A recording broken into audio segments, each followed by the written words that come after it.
and I'll get them back to you as soon as I can. All right. So what I am going to do is I'm going to share my screen with you. So make sure you've got, whether it's your phone or whether it's your laptop, you can see your screen. And I'm just going to use that to guide us through what we're going to do today. I've asked you to join with your mics on because I want us to have as much of a discussion as possible. Got a microphone, don't worry too much, but if you can go out and come back in with a microphone, that would be brilliant. So my screen should be sharing with you now. If somebody can tell me if they can see this, then that would be great. You are now unmuted. No good. Okay, brilliant. So what you are going to need in front of you is the research that you've done. And I massively advise you have a pen and paper to hand as well, or something or somewhere to write some notes. As you hopefully can recall, when we did our first assignment, I set you guys loads of research and we did a seminar where we all sat together and we just literally went through piece by piece the research that I set you, and we were kind of learning from each other. That's exactly what the purpose of this is. So you should have notes. I'm going to ask people at random to answer questions for me, so you need to be on your toes.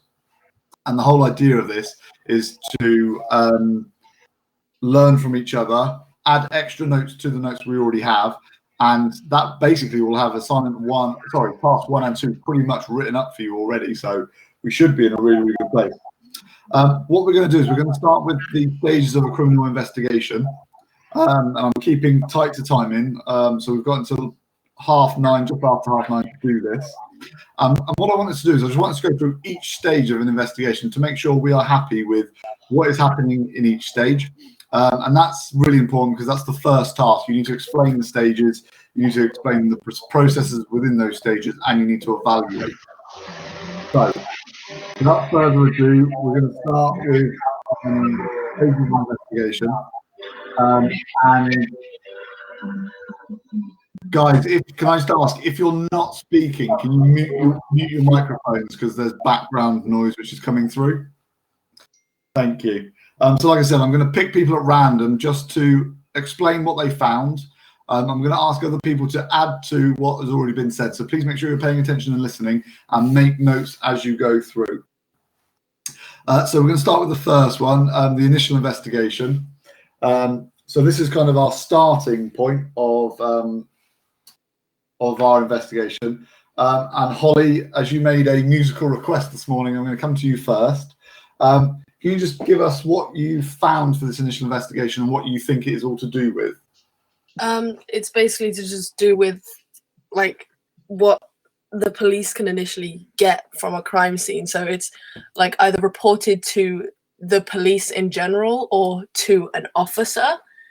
It is then like after the initial management of the scene is done, the crime gets allocated to a specific investigator, which can like expand cordons and deal with all that specific evidence stuff. And this is like the main time from where the best evidence can be collected. That's all I got. No, that's really, really good. Now, you glossed over the term scene management. What do you think that's to do with? What does that entail? Who can go in or out, like where the cordons specifically are, stuff like that. Yeah. So you're going to cordon off your scene. Why are you going to cordon off your scene? To preserve evidence and maintain privacy for any like victims or witnesses that are there. Good. Justin, can you add to what Holly's already given us? Really well done, Holly. Justin, is there anything else you can tell us about kind of the scene and the scene management itself? Let me just check. I haven't got anything on actual like scene management, but what have you got? It just says that the first responding officer is present and they try to preserve life and then concentrate on preservation of the scene. And if the crime's a major incident, because most crimes aren't major, they only need a first responding officer to conclude the investigation or pass the information on to the relevant bureau. Really, really good. And I think it's a really important point you made there, which we need to make sure we've got, is a police officer's initial response, or the first thing that they are there to do, is to preserve life. So if you do have a stabbing or a gunshot or anything along those kind of lines, or GBH of any description, the first port of call is to look after people. So whether it be, I mean, usually we're talking about the victim, but we are, as a police officer, we're ensuring that life is preserved first, and we're worrying about the evidence and the crime of the scene secondary. Now, thinking about the evaluation you need to do for this. So the evaluation is where you're going to get your distinctions. Let's start with the good side. Right, Dan, can I just come in with a couple of points on that first one? Yeah. First point is, remember that if first aid has to be given and items get moved, that they shouldn't be put back into the approximate place that they've been moved from, but that should be mentioned to the crime scene investigators, and sort of consideration of a common approach path as well. Yeah, absolutely. So when we're initially responding to injuries, hopefully it's quite obvious. What's the positive in that? What's the good thing? Why do we do that? Brandon, any ideas? Why do we do that first? Sorry, I was taking down the notes. Can you repeat what you said? Why are we preserving life first rather than preserving evidence? I would say mainly because it's important, especially if there's something like a witness. They can give perhaps better evidence because there might not be much evidence at the scene. Might be able to give an eyewitness statement, or maybe be able to describe a sketch and be able to get a identification on perhaps the suspect. Yeah, you're right, but just listen to the question again. Why do we preserve life first before we look for evidence? Not a trick question. Honestly, no clue. Okay, who can help him out? Why are we saving life first? Because life is more important. Life is more important than finding a guilty person at that moment in time. Good. So that is the most obvious and simplest pro to part of this procedure. Okay, you're saving life rather than worrying about the evidence. That is a pro. However, when we do start to save life and we start to move things around, etc., what is the negative about with that for our investigation? Anyone? What's the problem when we start moving things? So it ruins some vital evidence that could be used. Absolutely, you're tampering with the evidence, and you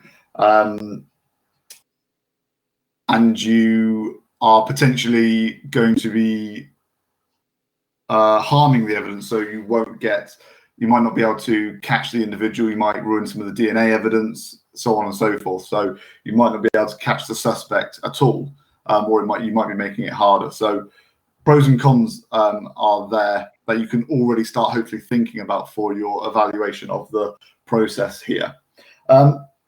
Now, the one thing that we haven't talked about so far is the response itself.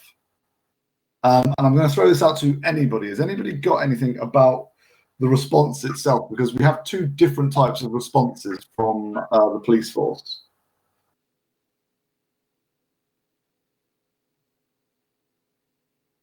Dependent on the scene. So if there's a fire, then the firefighters will be going first, and then but if it's not a fire, the police force will be going in first and cordoning off the area. Potentially, not quite where I'm going with it, but you are right. I've got an answer. I think well, it says like a criminal investigation process can be two approaches: proactive or reactive. And proactive is where the police are already monitoring people, groups that are already involved in criminal activity, and then the investigation starts. or reactive is where the police gain information from a third party, like reports of criminal activity from the public, and then they act on them. Brilliant. Well done, Justin. That's exactly what I wanted to get. So again, and this is what this is all about. So make sure you're writing these notes. Yes, proactive and reactive. Okay. And they do what they say on the tin. So make sure you write these down. Well done, Justin. Proactive is that we may have someone under surveillance. We may have had a tip off and we're monitoring a group or an individual. So we are proactive in our investigation and in our response. Or we can have reactive. And reactive is where, again, you react to something happening. You get a call that someone's been stabbed. You react to that and you go to cordon off and to save life and do the investigation, so on and so forth. Guys, if any of you don't have microphones, please feel free to write in the public chat. I'll try and come back to it as and when. Graham, is there anything you'd like to add about proactive and reactive? No, I think it's been covered reasonably well. But I mean, most of patrolling police officers are, if you like, proactive, looking for evidence that crimes are or have been committed. And undercover work as well. So undercover officers is part of proactive work. But the majority of crimes are investigated after the event, so that's reactive. Brilliant. Okay, so moving on to the second part, part B, we've got investigative evaluation. So what do we think this is to do with? Alfie, do you want to start us off? What did you get for the investigative evaluation?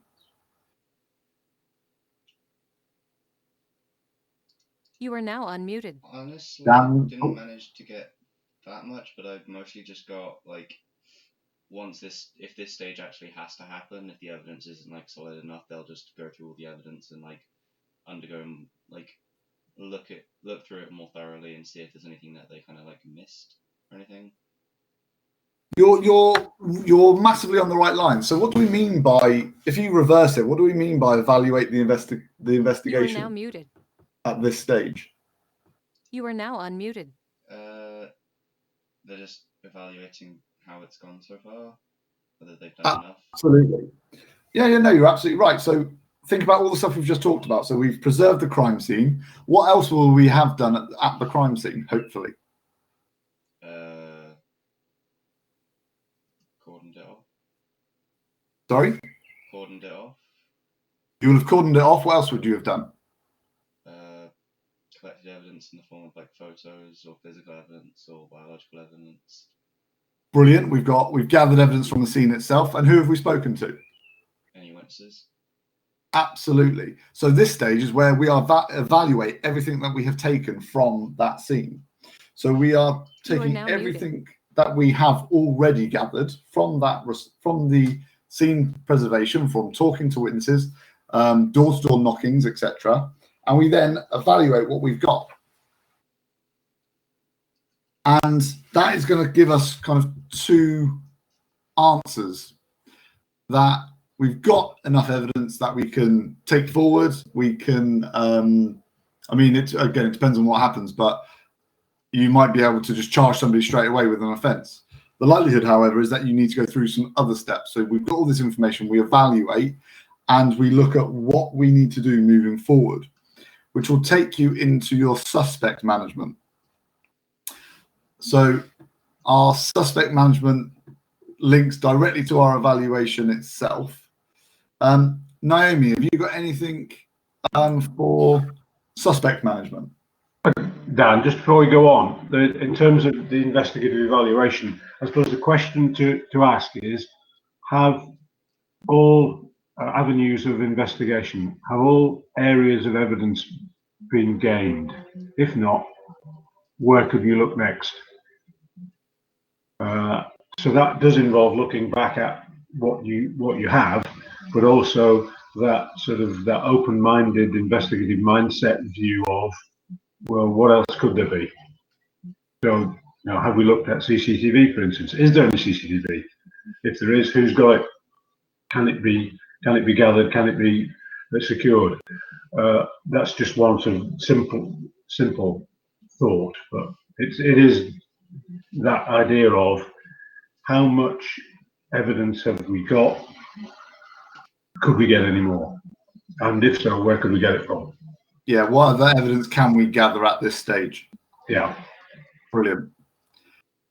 Naomi, moving on to C, suspect management. What have you got for this? I'm not entirely sure. I'd say, like, if there are people on the scene, make sure, like, well, they can't leave until they've been questioned, or like you have their name and everything. And if there's any witnesses or like CCTV, then check it all to make sure, or just check for suspects, I guess. I don't know. Naomi, don't worry so much whether being right or wrong. This is exactly what this is all about. So this is just about having a go, having a chat, and seeing what we've got. But you've hit a really important point there. So well done. Yeah, our witnesses. So we're going to be hopefully talking to witnesses. We're going to have taken statements, and we might need to interview them further. Naomi, what do you think this means in relation to a suspect? Sorry, can you repeat that? So you've talked about witnesses, which you're absolutely right with. What do you think this means in terms of suspects specifically? Well, obviously, if the witness has seen someone leaving the scene or seen it happen, then they can describe the suspect, or they could possibly know the suspect. So it gives, like, it narrows down the, like, investigation and narrows down the hunt for the suspect. Yeah, absolutely right. So we've gathered our evidence, we've evaluated it, we might have gone and get more. We might now have an idea about who our suspect is. So if we've got an idea about who the suspect might be or who's done it, what are we going to do? Bring them in for questioning. Good, yeah. We're going to arrest, we're going to question, and we're going to interview. And when we start doing all these things, and I think this is a really important point, and this is for the whole process, what must every single police officer make sure they are following throughout this whole process? And it's something we talked about heavily in your first assignment. Pace and the codes of practice. Well Code C done, in yeah. particular. Absolutely. So we must make sure we're following pace through our questioning, our interviews, our arrest, so on and so forth. Really well done. Justin, can you remember what, if you're arresting somebody, what must you do? If you're arresting someone, I've just got put down here that says there must be reasonable or objective grounds based on evidence that the person in custody has committed an offence or is about to commit an offence. Or is in the process of committing an offence. Really good. Yeah. If you're arresting them, what must you read them? Or what must you do? Their rights. Yeah, so you have to caution them, which will incorporate the rights that they have. Has anyone got anything else that they'd like to add to the suspect management? Or Graham, is there anything else you would like to add as well? In addition to PACE, which is key, of course, consider the Human Rights Act and sort of an arrest strategy, because you can't have officers who've been to the scene then in contact with the suspect if it's a fairly short timeline. Otherwise, you risk cross-contamination of evidence. But other than that, I think everything's been discussed. Really good. And just on that, guys, sorry, just going back to the first point, the initial investigation.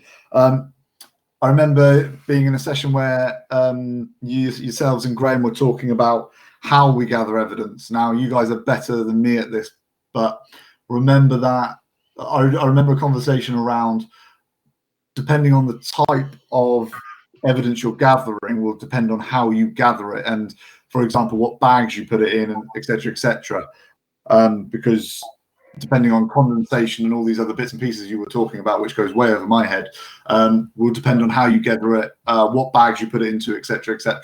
So that's something to take into account when you are initially responding and you're gathering further evidence. Brilliant. So that takes us on to the evidence evaluation. So we've initially investigated, responded to whatever has happened and gathered evidence. We've evaluated that and gone out to seek more evidence. We've questioned suspects. We think we've got potentially the right individual. We then come into another evaluation of our evidence. And this is a really, really important part. So if Lawrence, what do you think we're talking about here with our evidence evaluation at this stage? You're taking a look at the quality of evidence, as well Good. as What do you mean by the quality of evidence? if it's been sort of manhandled in some way, if it's been not labeled properly and placed in, and not like people that have handled it haven't signed off. So we're making sure that the evidence has followed all the correct procedures. Yeah, you're absolutely right. There's something a little bit deeper than that as well. Any ideas? You're taking a look at the not quality, how it sort of all links together. I think quality is a fine word. Yeah, you're looking at the evidence itself. You're looking at the quality of the evidence to determine what, Lawrence? To determine whether or not it can be useful in court. Absolutely. We are evaluating our evidence here to see whether we have enough evidence to convict. So we are evaluating everything we gathered at the scene, all of the statements and all of the interview information we have gathered. We're looking at the CCTV, the DNA, all the bits and pieces we've talked about. And I mean, literally think of it as a puzzle. You are piecing together your case. And if you've got a very good picture, then you are going to be able to take that forward. So this is a really important part where you evaluate what evidence you have. And again, at this stage, if you don't have enough, if you don't believe you have enough for a conviction, what are you going to do if you are the police? Keep exploring new routes. Absolutely. It's almost very similar to part B. If we don't think we have enough, we go back out and we try and search for more. Again, we're evaluating what have we got, what don't we have maybe, or what else is out there in terms of evidence, keeping that open investigative mindset, and where can we source that, where can we get that from. So it's really important that we check the validity of the evidence, we check what evidence we have and have we got enough to convict. If not, where can we get other evidence, more evidence, and take that forward. That then moves us on to... Sorry, Dan. You're right to talk about the investigative mindset. I sound a bit like a parrot, keep going back to that. But also bear in mind that the rules for the investigator and the ethics are that you should also look for all the evidence and even add in the evidence which can be beneficial to the defence and which weakens your case. Otherwise, it could lead to a miscarriage of justice, as has been in quite a few of the examples that we talked about. Definitely. So it is that complete open and investigative mindset to view everything as valuable, because if you don't use something, you could later be caught out within the trial process, and it could lead to a person who's guilty not being convicted. Absolutely. And so once we've gathered all this evidence, we're then going to kind of confer and talk to the CPS. Yasser, can you remember what the CPS stands for?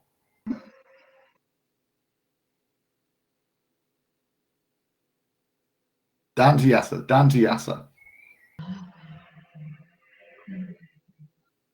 Are you Googling it in the background?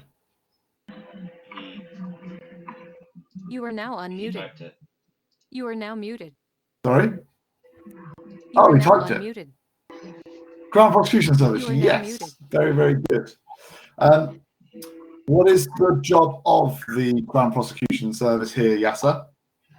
What are they going to be doing with the evidence from the police?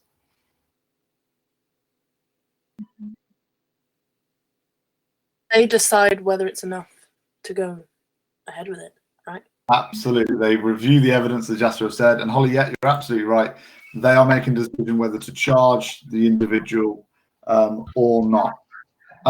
Holly, they apply two different tests here, which we spoke about briefly when I taught you, but I know you spoke about them with Graham as well. But can you remember what those tests are, or what they're to do with?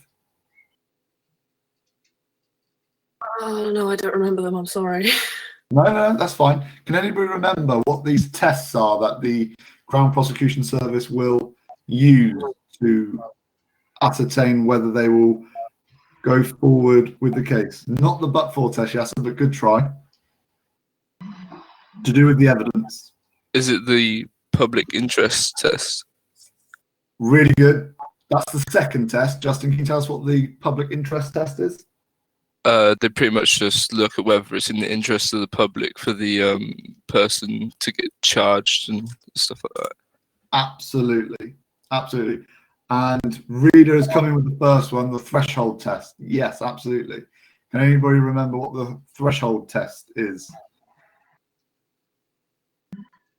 So we have the threshold test and we have the public interest test. Reader, can you remember what the threshold test is about or what it's to do with? Or can anybody? Reader is typing.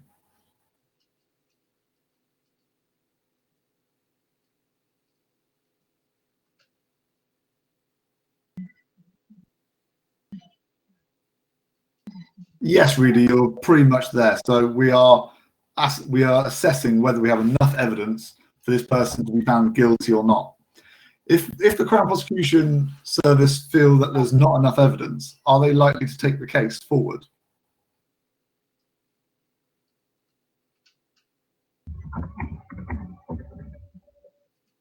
No, you're absolutely right.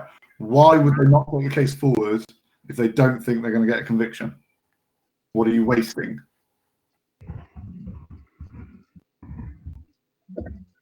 Time and money. Yeah, and as Graham said, sufficient evidence for a realistic chance of a conviction. So those are the two tests that the Crown Prosecution Service will apply, whether the case goes forwards or not. And last but not least, and I'm just looking at my time and we're just within ourselves, our case management and our courts. What court does every single defendant go to start their trial? This is open to everybody. What court does everybody go to first? You are now unmuted. Magistrates court, yes. You are now muted. What does everybody do at the magistrates court? What's the very first thing you do? You are now unmuted. Really good, well done. Yes, your plea before venue. So everybody will go to the magistrates court to enter their plea, guilty or not guilty. Now, depending on what crime you committed, will then depend on what case will be heard. There are three categories of offences which we did heavily in our first assignment. What are the three categories of offences?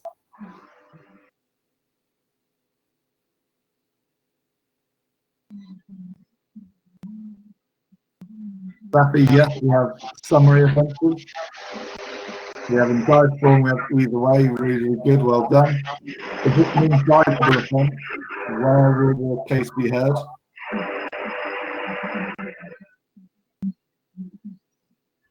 You can talk to me, guys, as well as typing. If it's an indictable offence, where will the case be heard? Crown, good. If it's a summary offence, where will the case be heard? Magistrates. Magistrates court, good. Brandon, if it's an either way offence, where will the case be heard? Depends, either magistrates or the Crown. Good. Do you remember what that's dependent upon? Sorry? Do you remember what that's dependent on?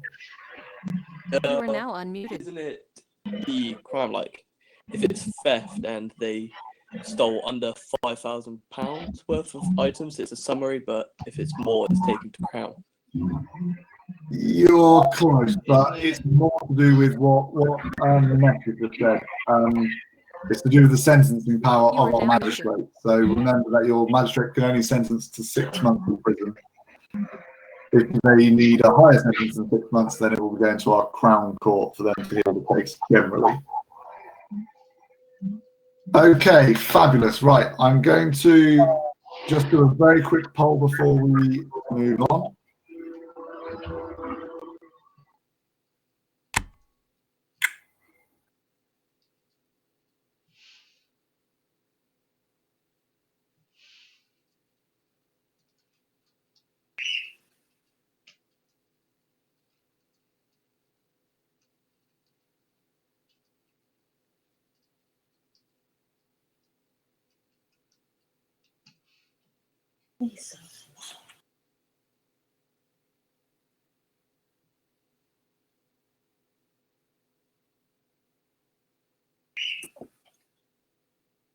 This is nice and simple. I just want to ascertain how we feel about the investigative process.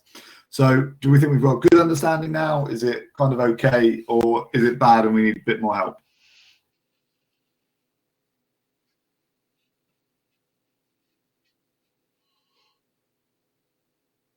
You can all vote for me. That'd be really, really helpful. Just gives me an idea about where we are. So there should be a poll for you to vote on.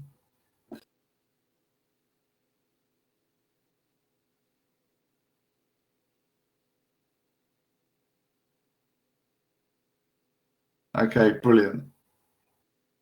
Okay, those who've got good understanding, brilliant, well done.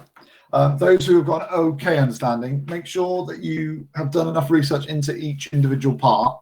As you are going through them in terms of writing up for your assignment, please email either me and Graham, and we will answer any questions that you have as you go through.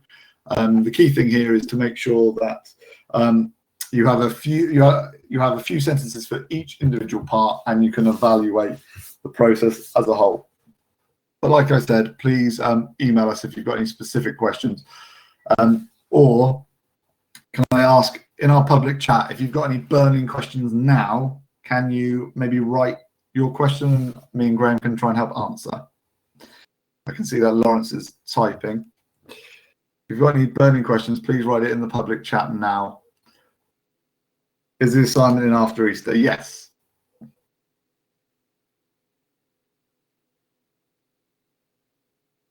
Okay, any other questions, please ask through email, or we can answer them towards the end of this. Okay, we're going to move on slightly now to the other part of our research, which was to look at some of the things that we did in our last session.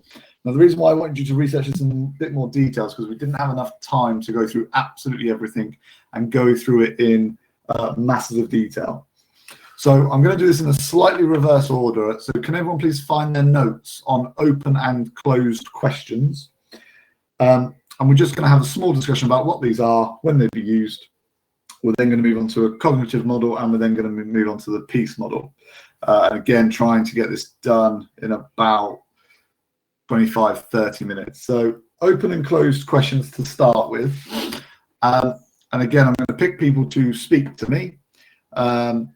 So I'm just having a little look down my list.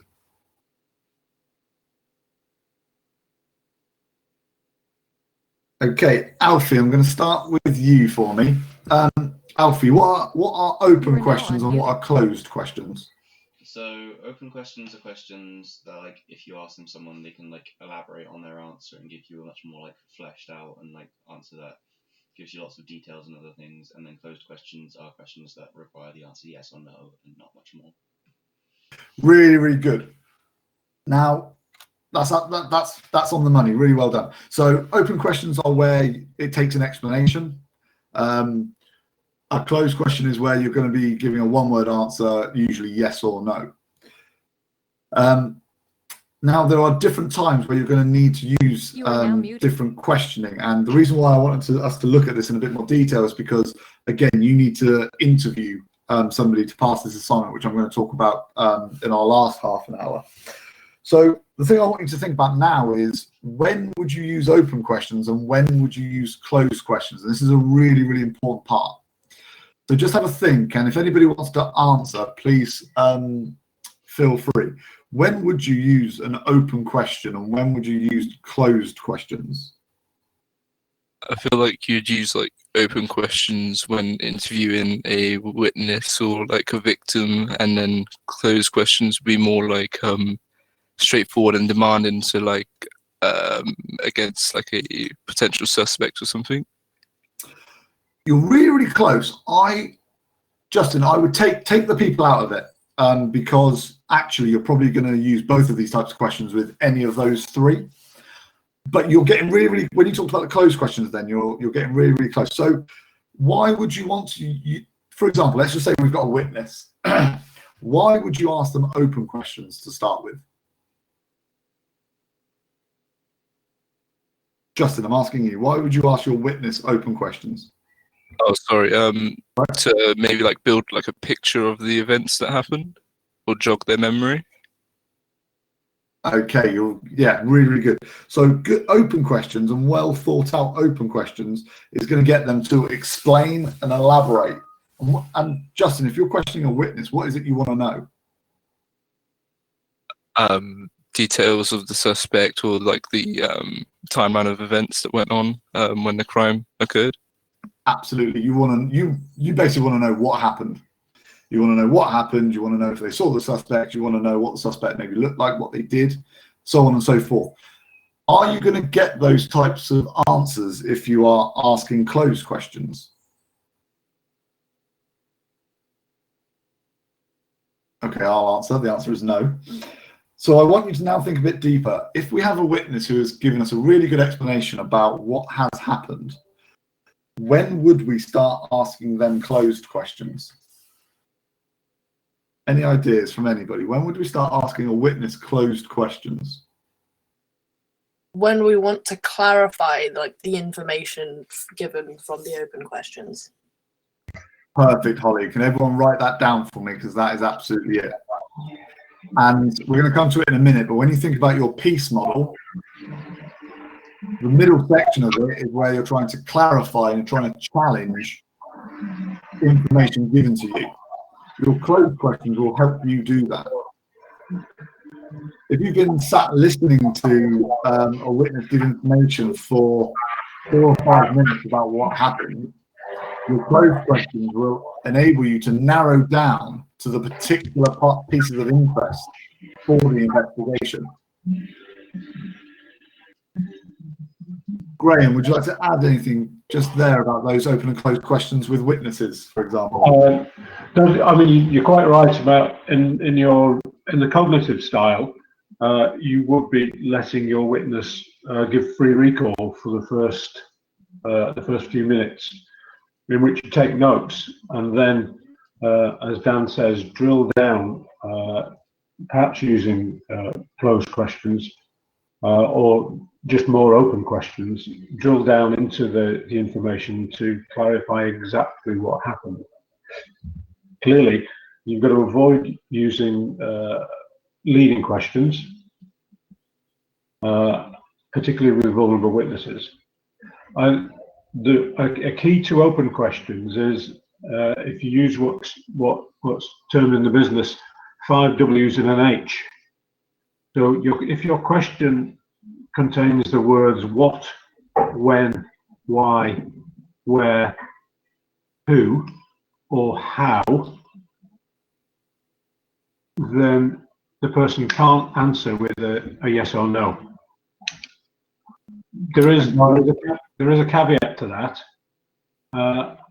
If you say, can you tell me why, when, where, who, and how, that becomes a closed question. So again, it does require some careful thought. But if you start your questions with what, when, why, where, who, or how, that will always be an open question. Good, and I would write those down, guys, because that's a key piece of information there for your explanation for your assignment. So what, when, where, who, and how. And why. And why, apologies. Yeah. Are going to be key questions for you in an open questions to get the information you need, and then you can start using some more precise open questions as well as closed questions to get to the specific elements that you need to know. I think Holly's has used a really key word there, clarification. You as an investigator and a police officer, when you're interviewing somebody, you need clarification of the most important points. So if somebody's told you a piece of information and you're going back to that specific part, you said that was 9 o'clock. Is that right? You said you were stood on the west side of the shopping centre. Is that correct? You're just getting a yes or no. And that gives you the specific detail and information that you are going to need.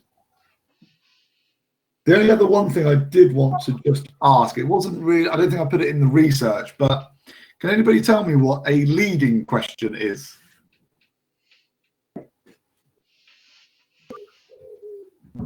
You are now unmuted.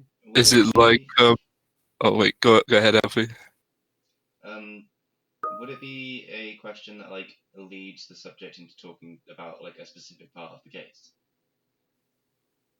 Good. Yeah. Justin, what were you going to say as well? You are now muted. I was going to say, like, is it a question that sort of prompts the interviewee into giving the answer that you want? So you're sort of making their statement with them, which obviously, as Graham said, you're not meant to do.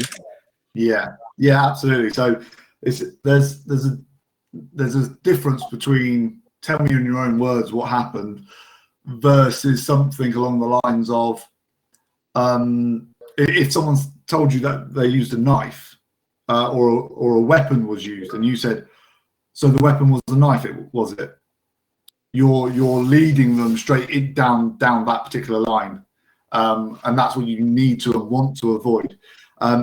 And this is something that you can incorporate into your assignment in terms of part of your evaluation. So again, I would make a note of this. So leading questions should be avoided. The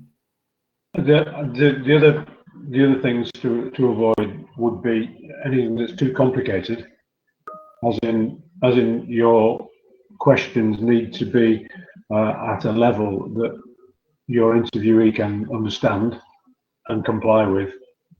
No multiple questions, because if you ask 3 questions in one, you may only get one answer. And which question were they answering? First, the second, or the third? Or did they switch off completely and give you an answer from somewhere from left field? And perhaps, and something that as you can probably guess, that I suffered from, asking questions that are too long because people go to sleep halfway through, as some of you did during my lessons. Yes, definitely.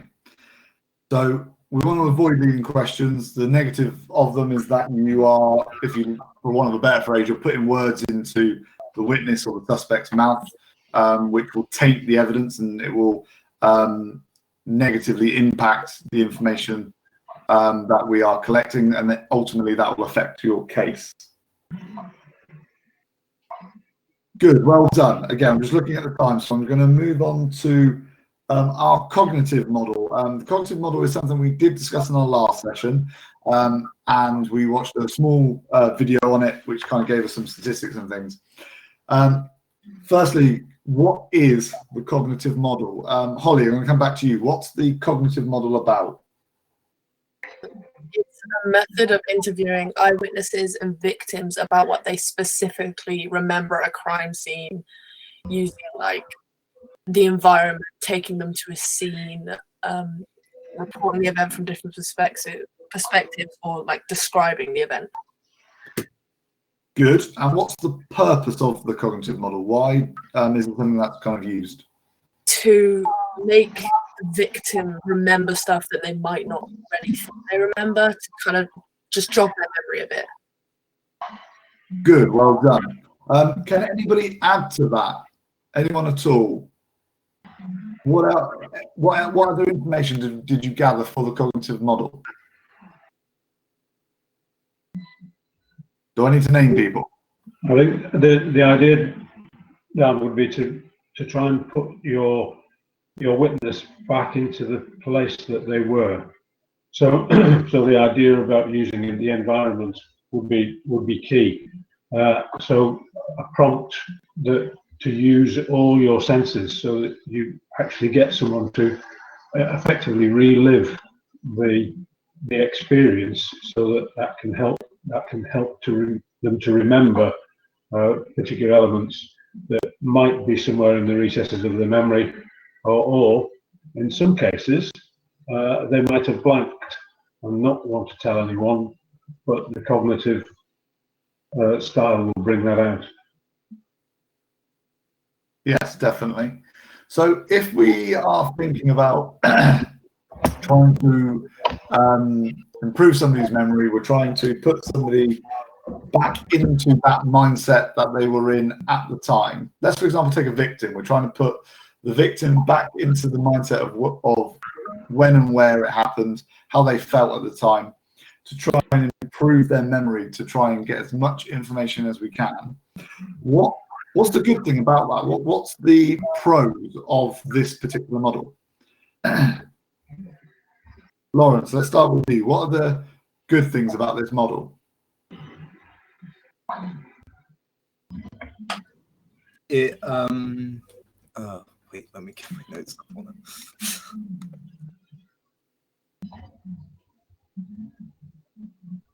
it. It basically means that you can get people that who have thought about confessing but not really like wanted to sort of bring out their information. Yeah, you're right. But what about for victims, or for it's more supportive of them, and they don't feel like forced into anything. If you're being more kindly to them, or if you're doing it at their home, they feel a lot more safe, and they're more likely to come out with the information. Good. And that last bit you've just said then, what's the positive of that? The more evidence, the more information, the more clearer the picture of the event. Absolutely. The biggest pro here, gang, and make sure you write it down, is that you can gain more information from your witness, suspect, victim, whoever it might be. If we're putting them back into the mindset of where they were, if we are asking them and we're trying to make them as comfortable as possible, they hopefully will remember more information. And therefore, we've got more information and more evidence for our investigation. However, on the other hand, let's take a victim. What could be the problem if you are asking a victim to relive what has happened? It's more invasive, and it can make them recall traumatic memories that they might not want to do. Absolutely right. It is invasive. If you're trying to put them back into the mindset of an attack or something like that, it can be hugely traumatic for that individual. And that's where ethics come into it. Is that something that we should do? Is that something that we have the right to do? And this will all come around the explanation of the police officer to that person, and making sure they're aware of the risks of trying something like this out. So that should hopefully help you and start prompting you to think about the good and the bad of open and closed questions, cognitive model, the good and the bad there. And the final thing I want to move on to, unless Graham wants to add anything with our cognitive model, is the peace model. Graham, is there anything you want to add? No, other than I think it was Lawrence that touched on making people feel more comfortable and more willing to talk. That's all part and parcel of your rapport building, and your plan for the interview would be to make sure that there were no distractions. So if you're interviewing someone in their own home, that, for instance, you're in a quiet room, that they don't have to go and pick the kids up from school, or they don't have a pressing engagement, that they've got enough time to devote to the entire process. and that they're comfortable talking to you. Because dependent on the nature of the crime, certainly from a victim's perspective, they may not be comfortable talking to you as an individual because of your gender or some other reason. And if that's the case, then you're clearly not the person for the job, so you find someone else. Really good. Lovely. Thank you. Okay, guys, we're going to now move on to the peace model. Again, I'm checking time. And we kind of want to have a whistle-stop tour through these different elements just to make sure we're happy with what is happening at each stage and kind of who's involved. So again, if you can grab your notes, but also add to your notes as we go through this. And I would like to start with Veya, if possible. Veya, I hope you're well. And what is the planning and preparation stage all about? Isn't it like where they basically highlight like what's the point of the whole investigation and like plan the interview? So they like try to discuss like what they want to get from the interview and how they're going to conduct it. Really, really good. Well done. Yeah, absolutely right. So we're looking specifically at our interview itself.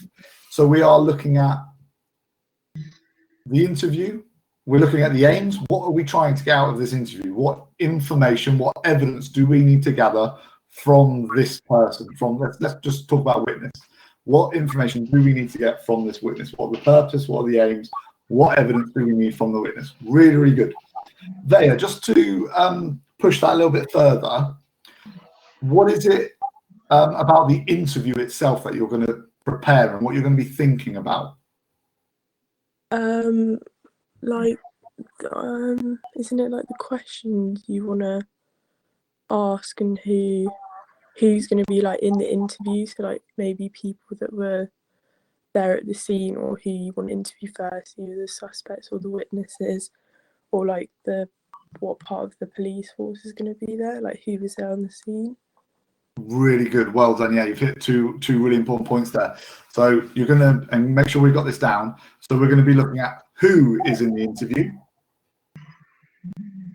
Really, really important. Along with who, and this is to anybody, along with who, what's the other thing you're going to consider about the interview itself?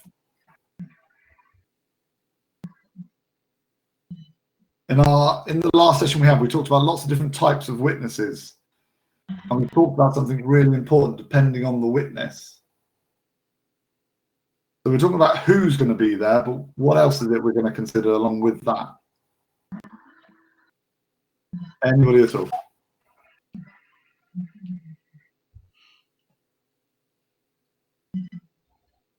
Age of the witness. Yeah, you're going to think about the witness themselves. So it might be age, it might be gender, it's ethnicity.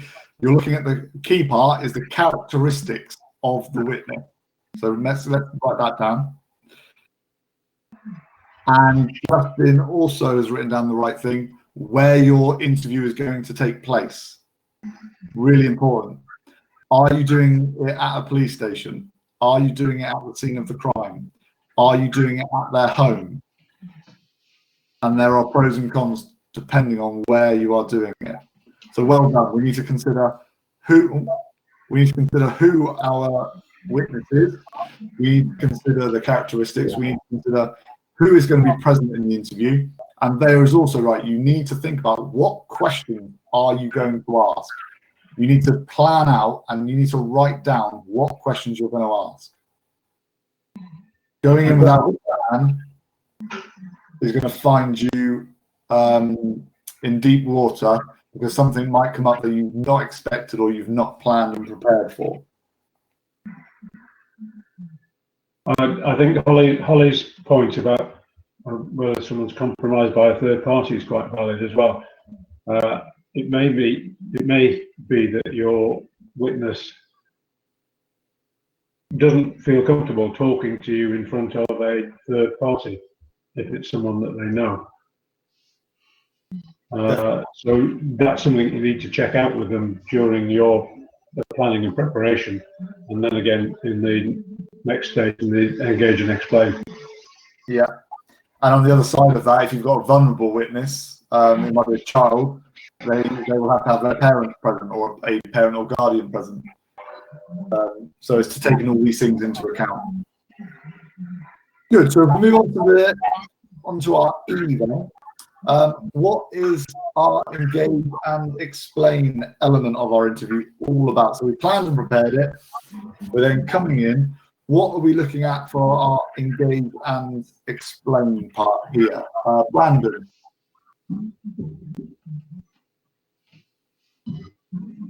The engage and explain stage I got is sorry,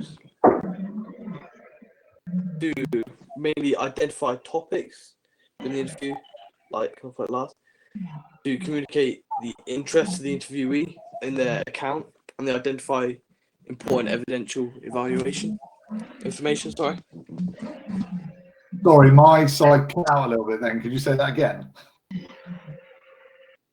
So the engage and explain is to some of the first steps is to encouraging the conversation, to engage them, to kind of put them at ease in a sense. Good. Yeah, absolutely. Put them at ease. Why is it important, Brandon, to put them at ease?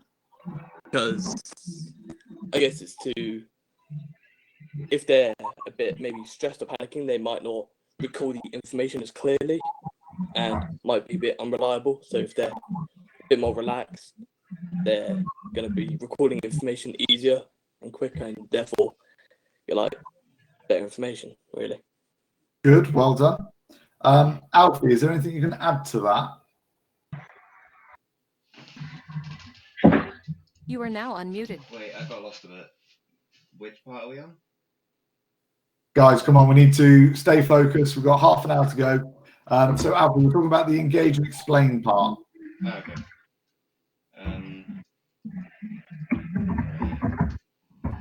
So what I've got in notes for sort of that thing, have we mentioned that the interviewer needs to like try and establish like it's not a negative thing that the person is being interviewed. Like they try and we've already talked about that. Good, yeah, keep going. And then he needs to also like explain like how the interview is going to be treated during the interview, what the structure of the interview is going to be, why it's taking place, all of that kind of stuff. And why do we tell them all of that stuff? You're absolutely right. Why are we telling them all that? Isn't that part of one of the human rights that they need to know all of that kind of stuff? Some of it can be, yeah, but there's a wider purpose to it than that. So if we're interviewing a witness that's seen a fight or a stabbing or something like that, why do we want to tell them what's going to happen and why we're doing this and all those bits and pieces? Try and like put them at peace and like calm them down. Absolutely. And there's a really key word here that begins with an R that you are trying to build. Rapport. Good. And I would make sure everybody writes that down. Muted. Here we are trying to build a rapport with our witness. So we are putting them at ease. We are telling them that it's okay to feel the way that they feel. We are telling them what is going to be happening and why we are doing the interview, how the interview is going to go, and putting them at ease to make them feel that it is okay for them to give us this information. And Graham's just put some information in the public chat, which is really, really useful. So we're building a rapport, telling them the roles, the routine, and the topics that we're going to talk about. And the key thing there is so nothing jumps out as a surprise to them and they feel anxious or something that they are worried about. And we're absolutely putting them at ease, building the rapport. And it's really important to put them at ease and to build the rapport so they give us the information we are looking for. That rapport building and routines and topics works equally well for both suspect and witness interviews, for the witness, it is proper rapport. It calms them and makes them more readily able and willing to speak. For suspects, on the face of it, it does exactly the same. So from an ethical point of view, and from ultimately, when you think about the validity of confessions and the like, there were no secrets. There were no hidden pieces of evidence that we were going to bring up in the interview. We told you right at the beginning. So the confession is less likely to be rendered invalid. However, if you go through this routine of telling your suspects exactly what you're going to talk about, it also starts to put doubt in their mind.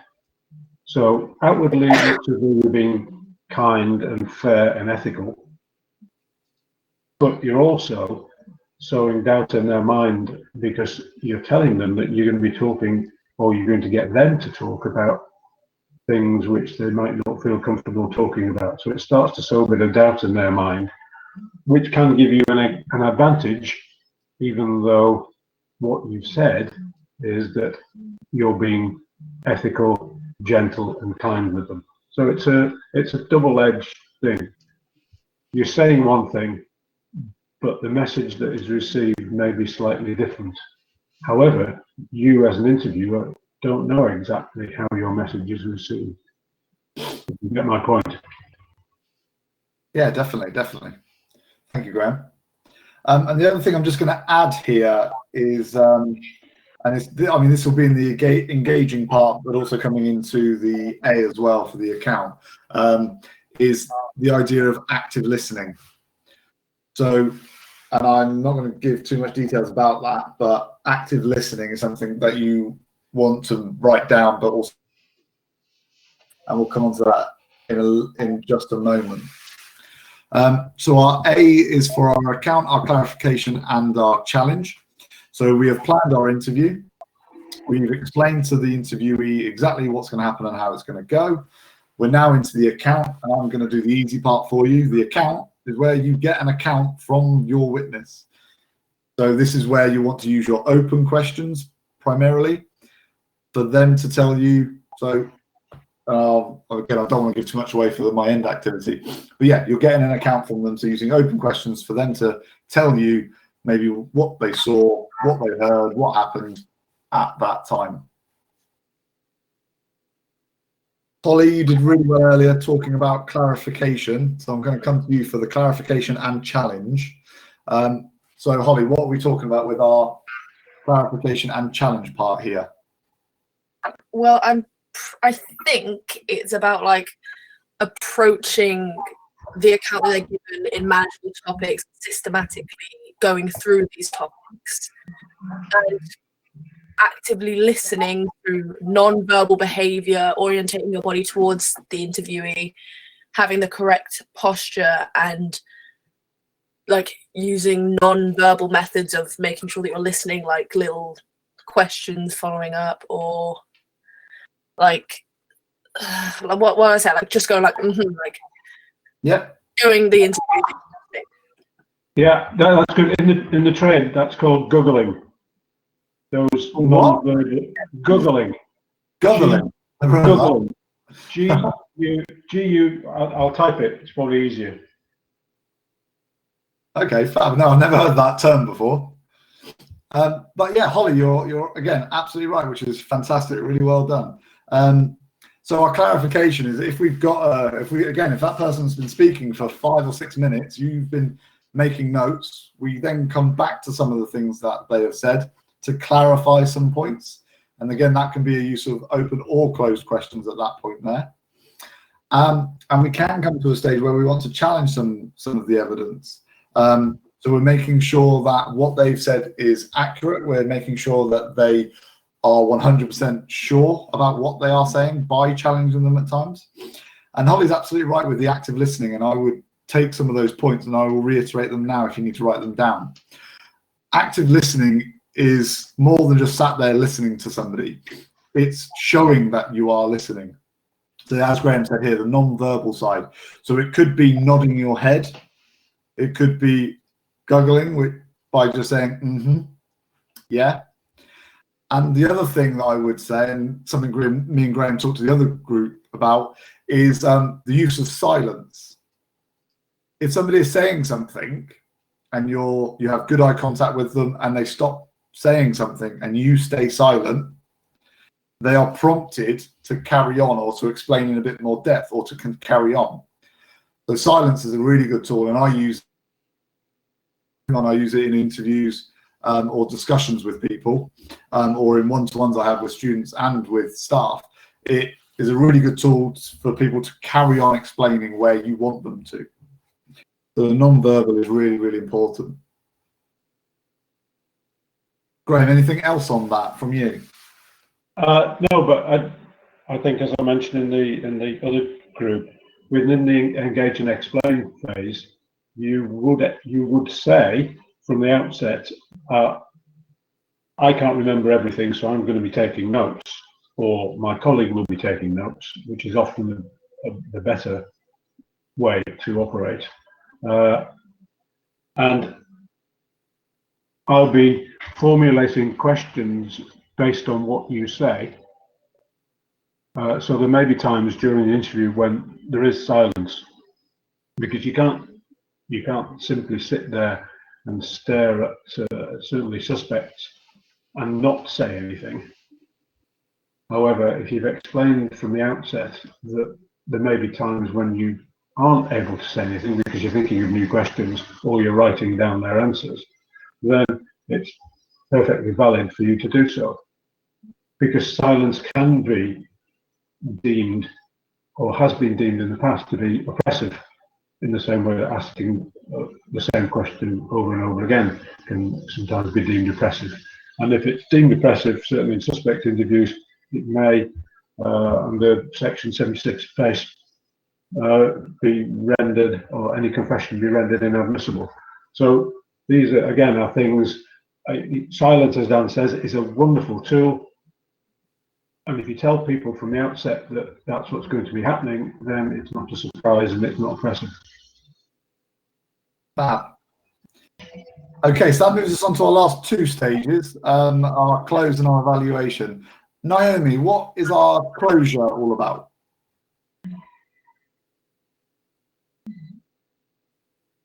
Hello, Naomi, are you there? What is closure about? Yeah, so we've planned our interview, we've told Yeah. the interviewee what's going on, we've got an account, we've clarified all of our points. What's our closure part about? So closure would be like, one, to make sure you don't create any problems between the interviewer and the interviewee. You want to make sure to like bank them, make sure they know like what's going to happen in the future. Good. And like what's going to happen with the possibly what would happen with the information that has been taken from the interview. Yeah. And also gives them the opportunity to ask any questions to like clear confusion. So I guess it's just to put the interviewee at ease as such. Absolutely right. Really well done. I was just about to ask you, why do we do all this? Yeah, you're absolutely right. We're putting that person at ease. So we've done our interview, and we are then looking to see if they've got any questions for us. We're going to tell them what's going to happen next and moving forward, and it's to keep that rapport you have already built. It's to keep that positive, because you don't know, you might need to come back and interview them again. So if you don't look after them, reassure them, and keep them at ease, if you like, then you're going to impede the investigation as a whole. So it's really important that we make sure that we are polite, we thank them, as Naomi said, we give them the opportunity to ask any questions or to clarify any points or add anything else to their interview, as well as informing them of exactly what the next steps are moving forward. Really well done, Naomi. And our last stage is to evaluate. So, Justin, what are we evaluating? so I've got here, it says that the interview would be evaluated based on the new information or evidence gained, any new actions or lines of inquiry that may need to be taken, plus the evaluation of the interview outcome on the wider investigation. The interviewer's performance will also be evaluated based on what worked, what didn't, and how could we improve. Absolutely right. Well done. And I think it's really important to this picture that I've put up. Can everyone see the piece picture that I put up? By the way, my screen's not a bit funny. Can you all see the piece picture? No, it's black. Yeah, for me. Or at least for me. You are now unmuted. It was me. Okay, hold on. Let me just rejig my PC. Hold on. I think I've broken it. Oh, now Siri's trying to talk to me on my phone randomly. Definitely may have broken it.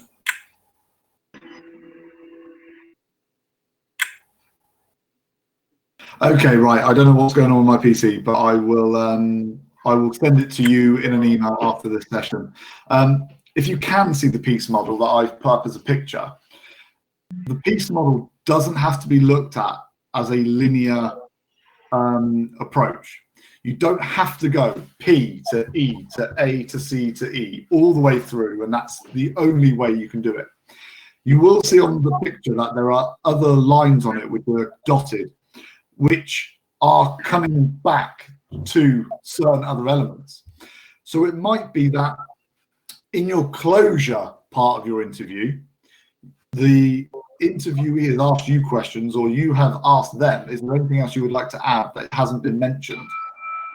They may say something which makes you come back to the account clarification and challenge. They may come up with something brand new which brings you backwards. So it's important that you give yourself the flexibility in the interview to come back to any stages that you would like to make sure that you are happy with the interview as a whole at the end. And Graham, I think you gave a really good example of this. Yeah. The other thing about that is if you follow those dotted lines on the model or the picture of the model, it suggests that you can go back. And I would always look at an interview as being, and I forget who it was who mentioned earlier on, the topics that you're going to discuss during the interview. For me, each topic would be an interview in itself. So you, having told your certainly suspects interviews, having told them during the engage and explain that you're going to be talking about these particular topics, then treat each topic as an interview itself. And at the end of that topic, say, okay, we've finished talking about this, and you've said this, this, this, and this, and this. Now I'd like to talk about something else. And that the next topic, which becomes, if you like, an interview within the interview. So the middle sections, engage and explain, account, clarification, challenge, and closure, use that for each topic. The example Dan was talking about was I got to the end of a relatively simple suspect interview, and our routines were, okay, we've concluded what we wanted to talk about. I've got no further questions for you.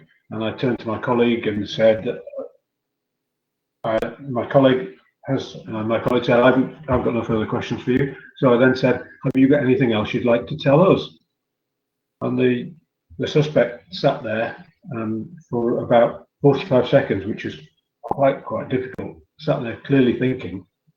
And then he said, I guess at this stage I should tell you about the shotgun that's buried in my garden. At which we almost fell off our chairs because we didn't have any inkling that he had a shotgun buried in his garden. So we went then from closure back to engage and explain.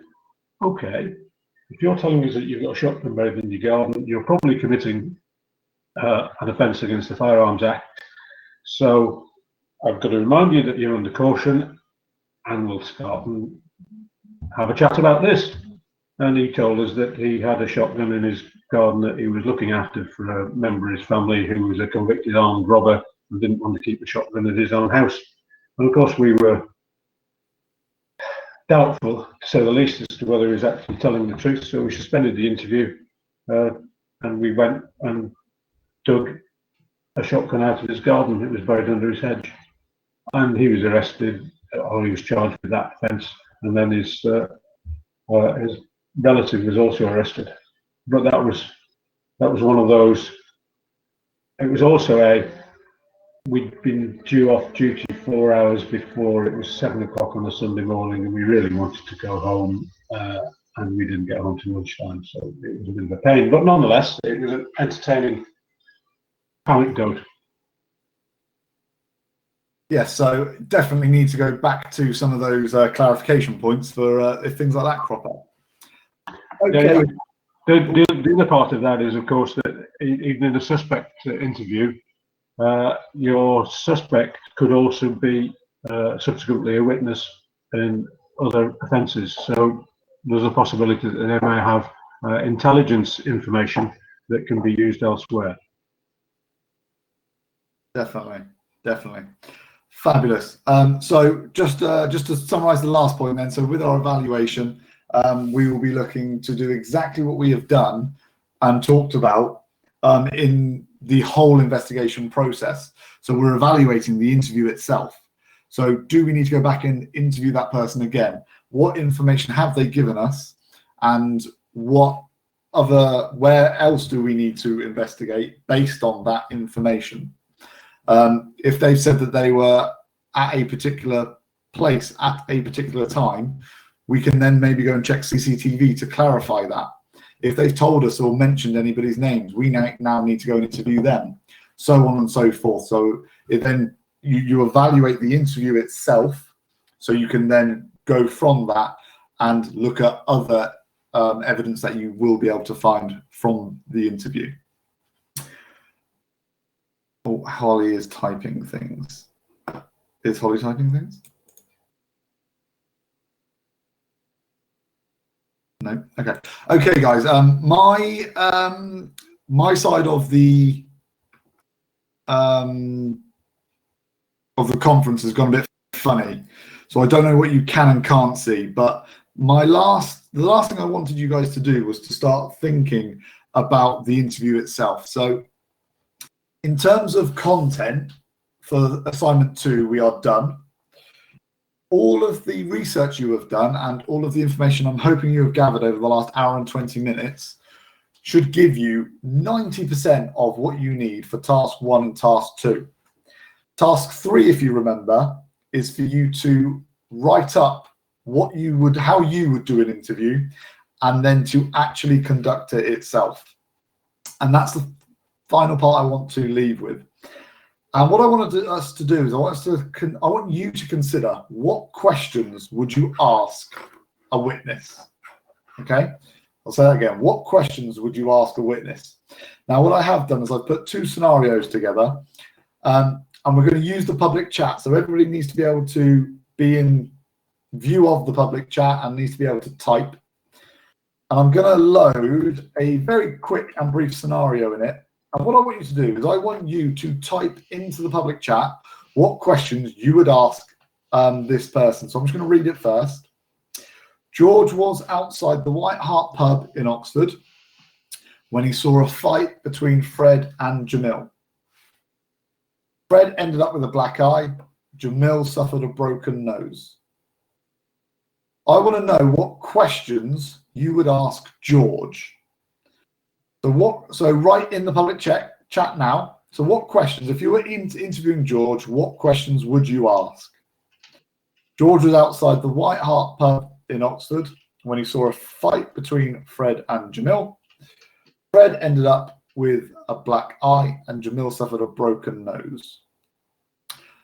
Everybody get involved. What questions would you ask? I want loads and loads of questions. If you've done one, ask a second one. What questions would you ask George?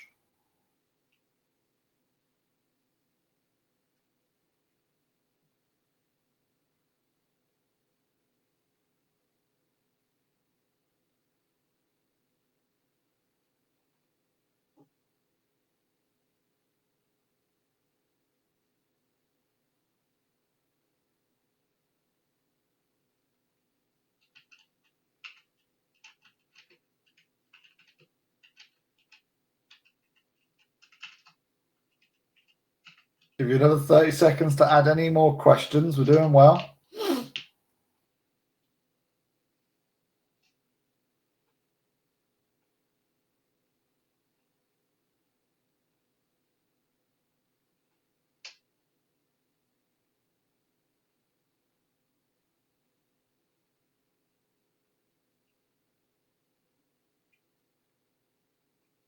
Okay, I'm going to ask you to stop there. If you're writing something, just finish it off and send it. But if we can just stop there, that would be really, really good. Okay, I want you to now look at all the questions that have been asked. Okay, I'm just going to pick a few out, which are what people have said. So, who started it was one that came up once or twice. What was the relationship between the two? It's a good question. What started it? Was there a weapon? Do you know the offenders? Okay, what I want you to consider is how many of those questions that you've asked are closed questions. Because about 75% of those questions, 80%, are all closed questions. What I want you to now do is I want you to think about and write an open question. What would be a good open question to ask George? So think about it and write in the public chat. What would be a good open question to ask George about this fight?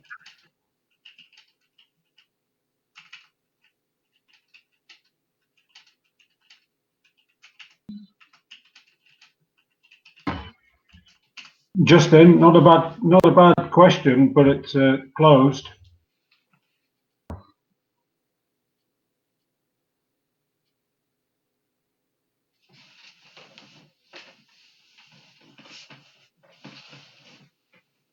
Come on, think about it. Everybody writing. What would be a good open question to ask George? So we can't answer yes or no.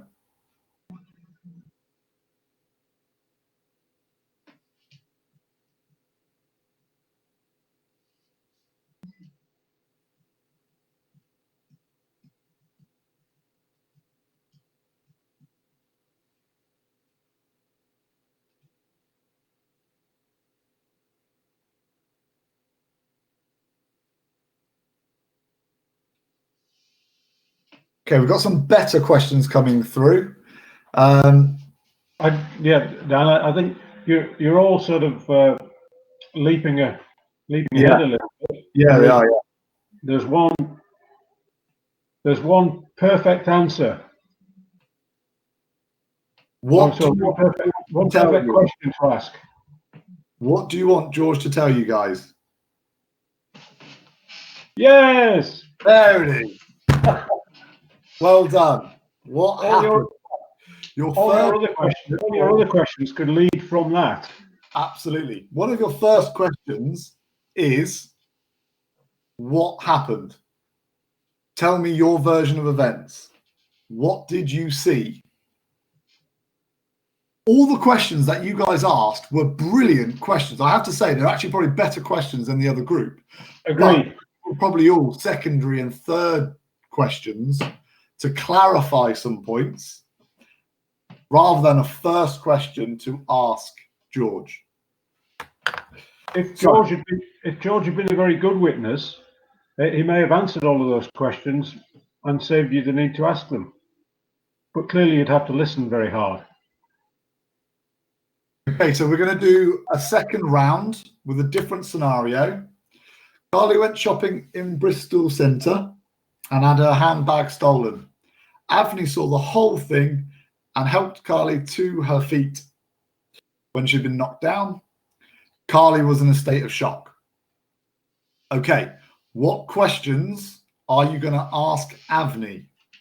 Avni saw the mugging, if you like. What questions are you going to ask?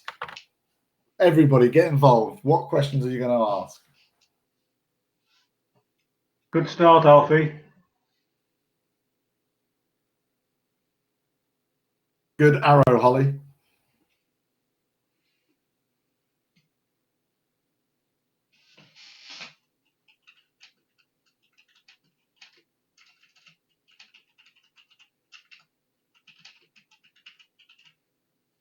Good. Good.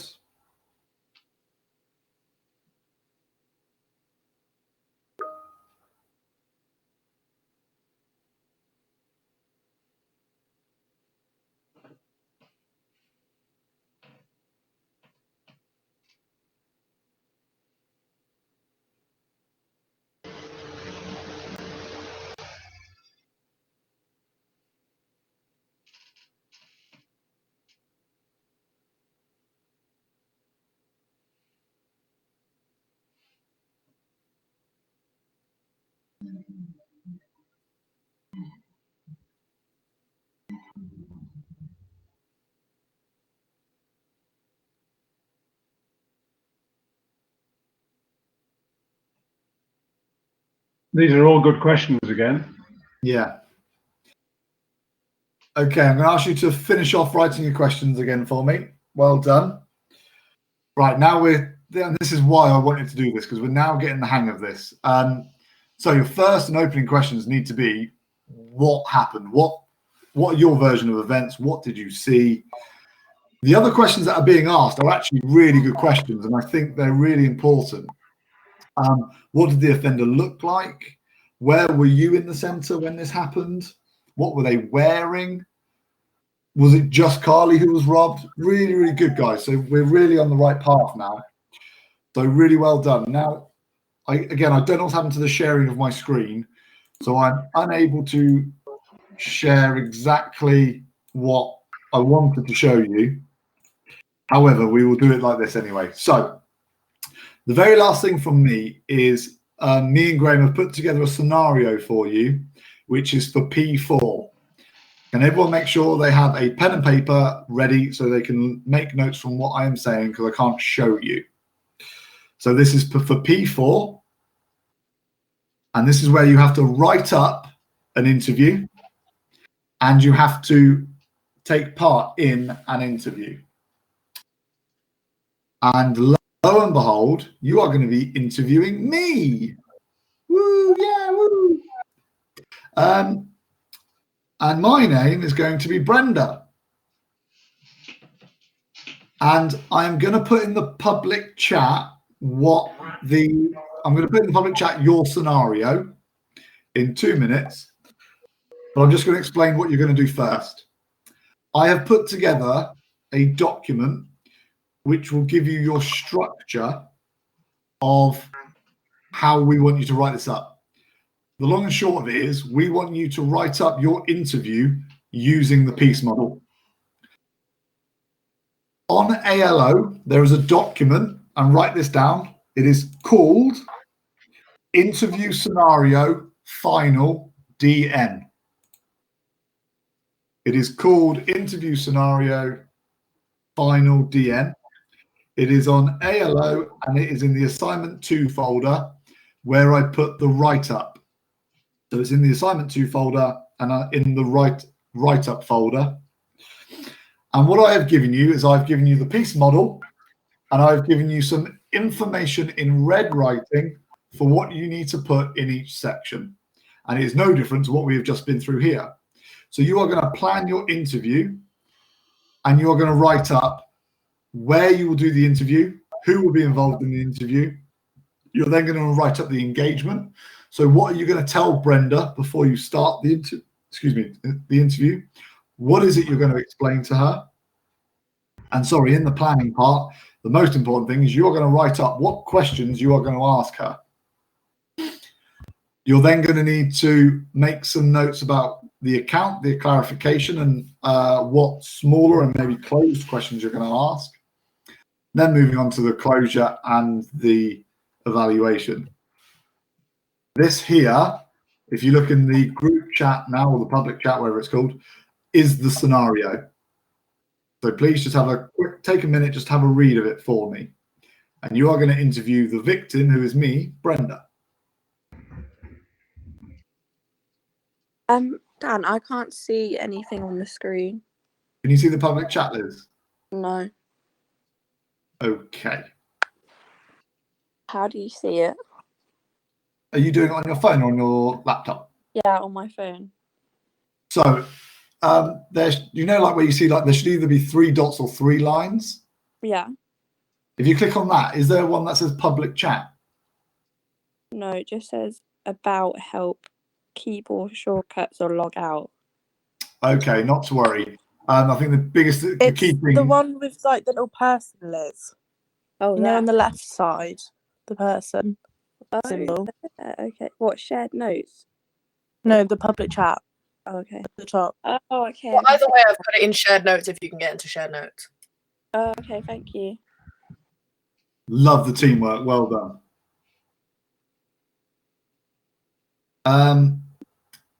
So with the scenario itself, I'm going to arrange 10-minute slots for each of you to do an interview with me.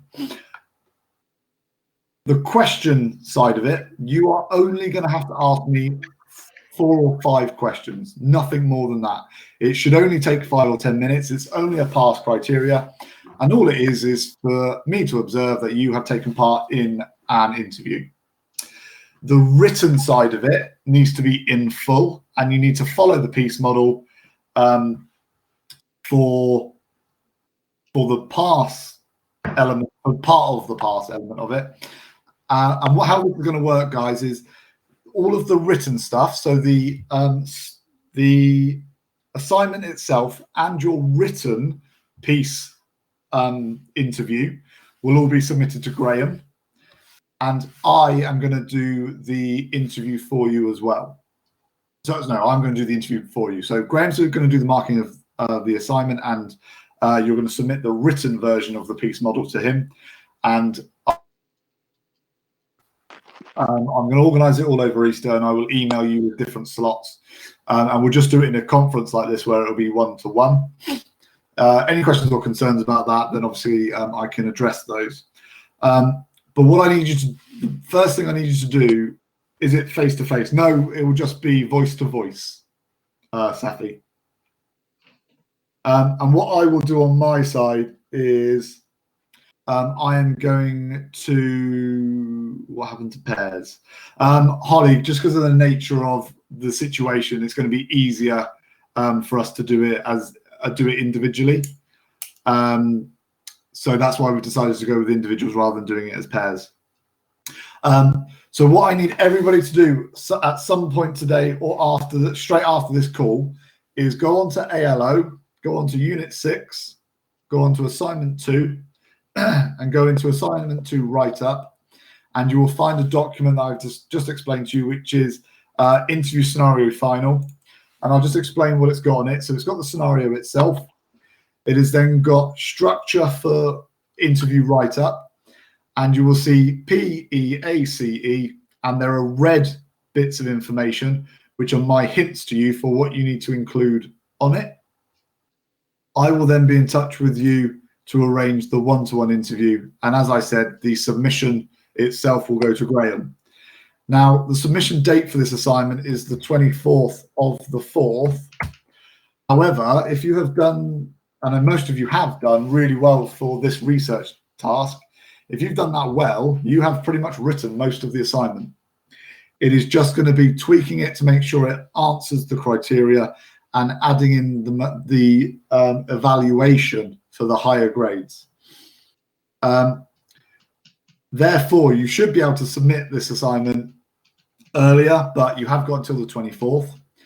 However, your write-up of the interview, the piece part, needs to be done over Easter, because as soon as we come back, you are going to do the interview. So the P, E, and A of the interview, though actually the P, E, A, and C needs to be written up over Easter. Because when you do the interview with me, you're going to need those stages, because that's what we will go through together. The evaluation part is the part you will do at the end, where you just write up some key bits of your finding, and think about where you would go afterwards from there. Now, again, it's not ideal because I can't show you the document, but please go and have a look at it now for me. Can I ask if there are any questions with the assignment or with the write-up of the interview or the interview itself? You can write them in the public chat, or you are free to speak now or forever hold your peace.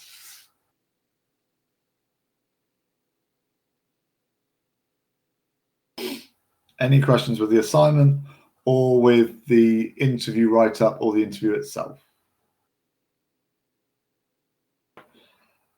Okay. I'm then going to just do one last poll.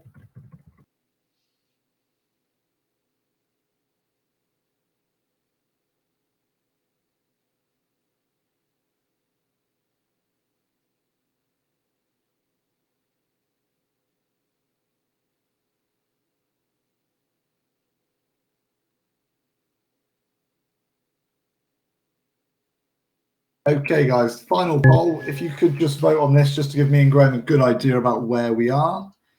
So we're happy to write up the assignment now, happy but maybe have a question or two, or no idea what's going on. And that's about the assignment, not about the world, because I can't answer that. If everybody could vote for me, that'd be really helpful. There's 4 left to vote. Sarah, Fatima, Taylor, Josh. Doing well, we're doing well. Have we just lost Josh? Has Josh fallen to sleep?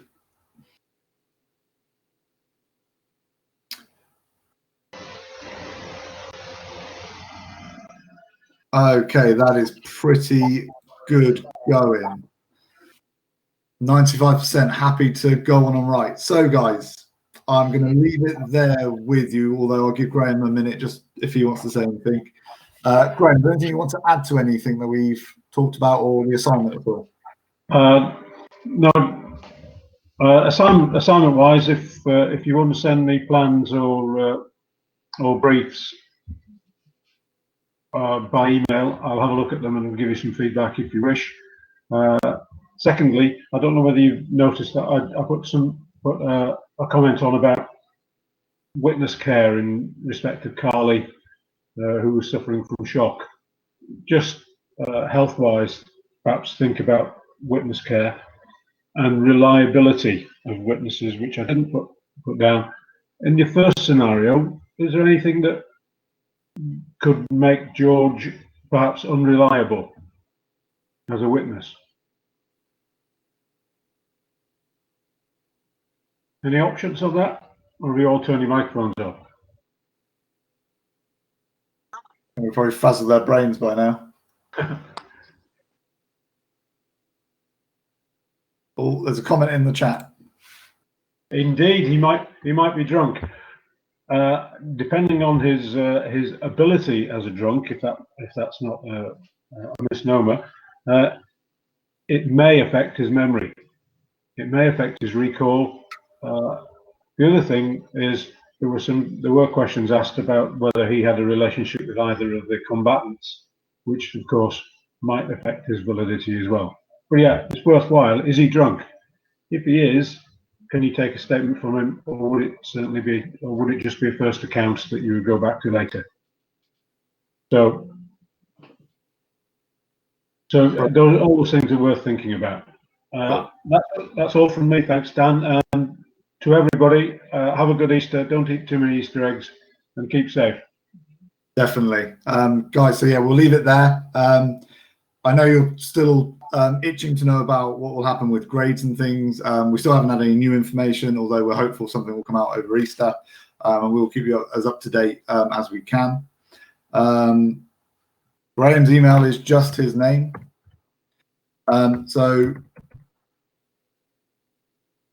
So please stay safe. Make sure you get plenty of exercise. You're going out for walks. Here in Swindon, I've got blue skies and sunshine. So that is amazing. So any questions that you do have, do email us. And I've moved up and downstairs.